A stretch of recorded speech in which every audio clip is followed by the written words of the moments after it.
ততদিন পর্যন্ত আবু জাহেল, উতবা, সাইবা তারা তাদের রাজত্ব প্রতিষ্ঠা করেছিল।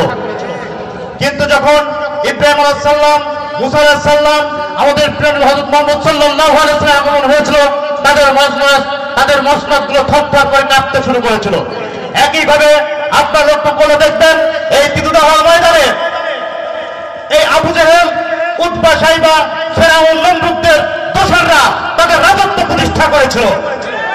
কিন্তু লক্ষ্য করে দেখবেন যেদিন থেকে মাহবুব হাসান, শফিকুল ইসলাম, শাহিন, আমাদের মবিন ভাই, আব্দুর রশিদ ভাই সহ এই বাংলার জমিনের মধ্যে ছোট্ট একটি গ্রাম, এই ছোট ষোলোতে আমাদের আমির ভাই, আলমগীর ভাই, মবিন ভাই, গোলাম ভাই রাজে আবির্ভাব হয়েছে, তারপর থেকে এখানকার দোসরদেরও তাদের অবস্থা মসনদ কাঁপতে শুরু করেছে।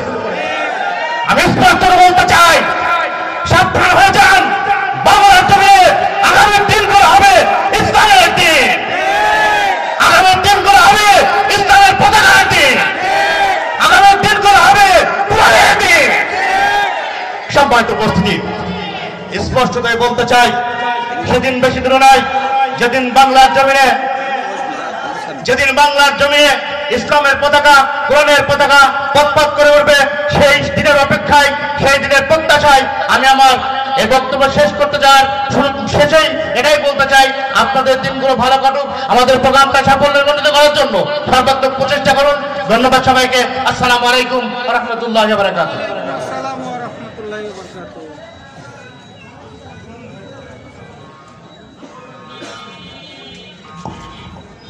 আলহামদুলিল্লাহ,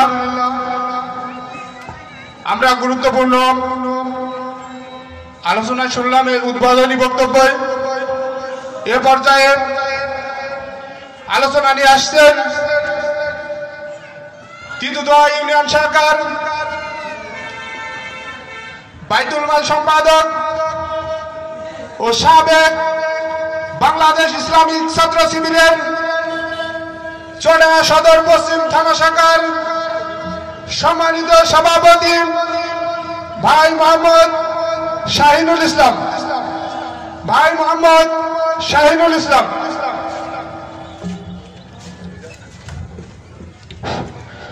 আসসালামু আলাইকুম ওয়া রাহমাতুল্লাহি ওয়া বারাকাতুহু। নাহমাদুহু ওয়া নুসাল্লিহিল কারীম, আম্মা বাদ। আউযু বিল্লাহি মিনাশ শাইতানির রাজীম। বিসমিল্লাহির রহমানির রহিম। ومن أحسن قولا ممن دعا إلى الله وعمل صالحا وقال إنني من المسلمين إلى آخر آية. وقال رسول الله صلى الله عليه وسلم بلغوا عني ولو آية. সম্মানিত উপস্থিতি, আজকে